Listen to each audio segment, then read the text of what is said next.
Halo, nama saya Lina Puspitasari, NIM 178110639 dari kelas Akuntansi Pajak Asore Microskill.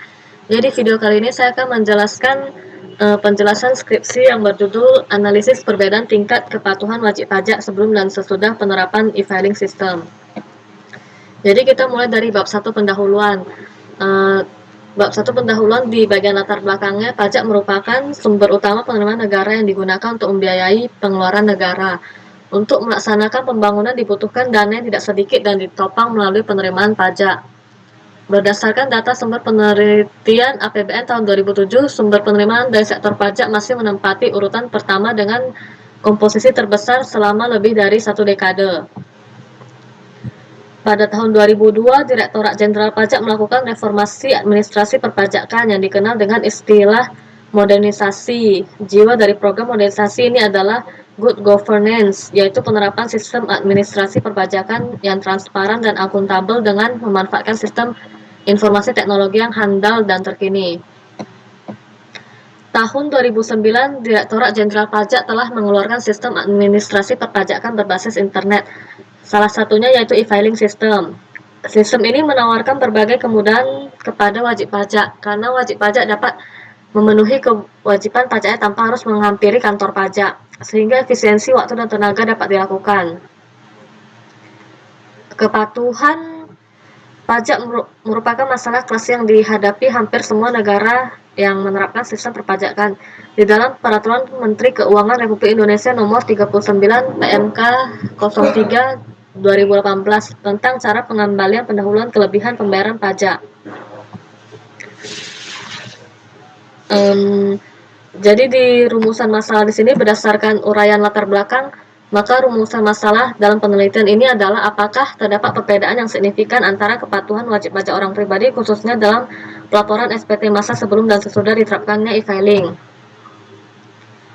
Dan berdasarkan rumusan masalah di atas, maka tujuan dalam penelitian ini adalah untuk menganalisis apakah terdapat perbedaan yang signifikan terhadap kepatuhan wajib pajak orang pribadi.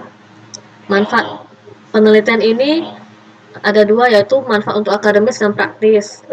Manfaat akademis agar dapat menambah kepustakaan yang diperlukan untuk penelitian yang memiliki topik serupa sehingga bisa dijadikan bahan referensi.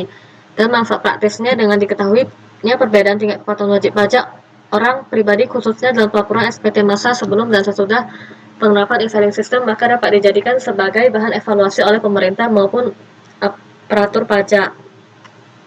Bab 2 tinjauan pustaka. Pengertian pajak. Berdasarkan Undang-Undang Republik Indonesia tahun 2009 tentang ketentuan umum dan tata cara perpajakan, pasal 1 ayat 1, pajak adalah kontribusi wajib kepada negara yang terutang oleh orang pribadi atau badan yang bersifat memaksa berdasarkan undang-undang dengan tidak mendapatkan imbalan secara langsung dan dapat digunakan untuk keperluan negara bagi sebesar-besarnya kemakmuran rakyat. Ciri-ciri pajak menurut Waluyo adalah pajak dapat dipungut berdasarkan undang-undang serta aturan pelaksanaannya yang sifat dapat dipaksakan. Pajak dipungut oleh negara baik pemerintah pusat maupun pemerintah daerah, dan seterusnya. Bisa dibaca sendiri ini ciri-ciri pajaknya. Fungsi pajak juga bisa dibaca sendiri serta tata cara pemungutannya.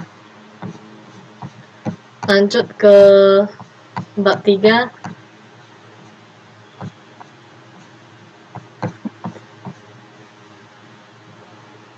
Ini kerangka penelitiannya bisa dilihat sendiri.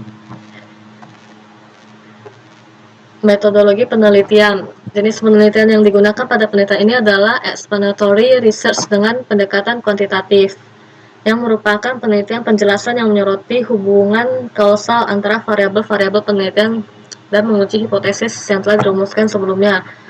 Penelitian explanatory adalah menjelaskan suatu fenomena sosial khusus tentang mengapa dan bagaimana sesuatu terjadi.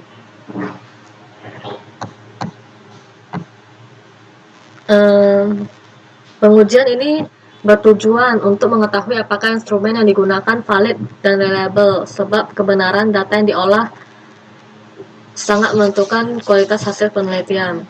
Di sini digunakan dua pengujian, yaitu uji validitas dan uji reliabilitas.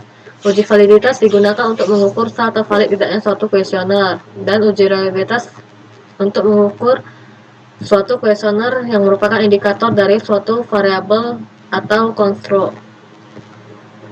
Lanjut ke bab 4, pembahasannya. Pembahasannya dapat dilihat tabel sampel penelitiannya, kuesioner yang dibagikan dan dianalisis. Dan ada demografi responden. Lanjut ke analisis hasil ujinya. Analisis hasil uji validitas. Perhitungan validitas pada penelitian ini menggunakan program SPSS versi 23, dan hasil pada perhitungan ini dibandingkan dengan critical value pada tabel korelasi R adalah 0,279 dengan taraf signifikan sebesar 5% dan jumlah sampel sebanyak 50 responden. Kriteria pengujian ini adalah yang pertama, jika R hitung lebih besar dari R tabel, maka item pernyataan berkorelasi signifikan terhadap skor total, maka itu dinyatakan valid.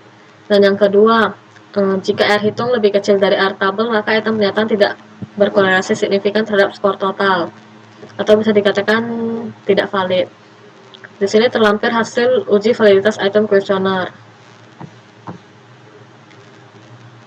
Lanjut ke pembahasan hasil uji reliabilitas. Hasil uji reliabilitas yang diuji cobakan untuk mengetahui kendalanya. Pengukuran reliabilitas dalam penelitian ini menggunakan rumus Cronbach alpha, di mana suatu kuesioner dikatakan reliable atau handal jika memberikan nilai Cronbach alpha di atas 0,7.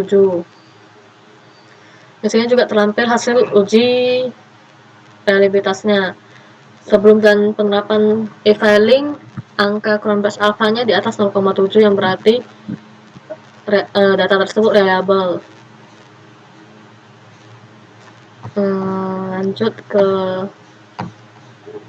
Lanjut ke pembahasan. Berdasarkan hasil analisis data yang telah diuraikan, maka penerapan e-filing system memberikan berbagai macam kemudahan kepada wajib pajak. Di antaranya kemudahan dalam proses pembuatan dan penyerahan laporan SPT kepada Direktorat Jenderal Pajak.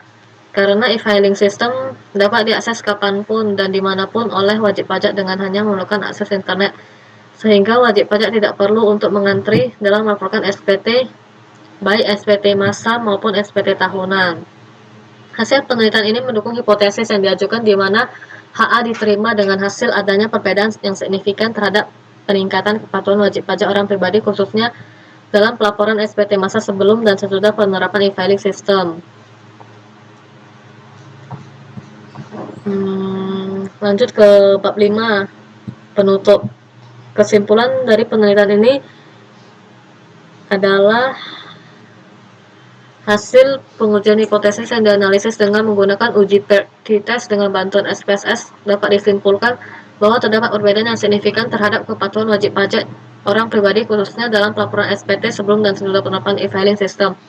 Hal ini dapat dibuktikan dari hasil uji test yang menunjukkan nilai C two-thirds sebesar 0,000 yang lebih kecil dari 0,05, serta nilai rata-rata kepatuhan wajib pajak orang pribadi sesudah penerapan e-filing system sebesar 40,90 yang lebih besar dari nilai rata-rata sebelum penerapan e-filing system sebesar 28,48 dengan selisih rata-rata sebesar 12,42. Dilihat dari data yang diperoleh, jumlah wajib pajak orang pribadi yang melaporkan SPT melalui e-filing system mengalami peningkatan semenjak diberlakukannya e-filing system. Saran. Berdasarkan keterbatasan penelitian, peneliti memberikan saran untuk peneliti selanjutnya yang ingin melanjutkan peneliti ataupun bagi praktisi agar menambah jumlah responden, menambah cakupan wilayah penelitian, dan bagi instansi terkait agar mengadakan sosialisasi mengenai cara pengisian e-filing yang benar agar semua wajib pajak dapat meningkatkan pemahaman dan tidak lagi mengalami kesulitan terhadap adanya e-filing system ini. Dan di sini juga terlampir daftar pustaka dari hasil penelitian yang diteliti. Sekian video presentasi saya mengenai skripsi ini. Mohon maaf jika ada salah kata. Terima kasih.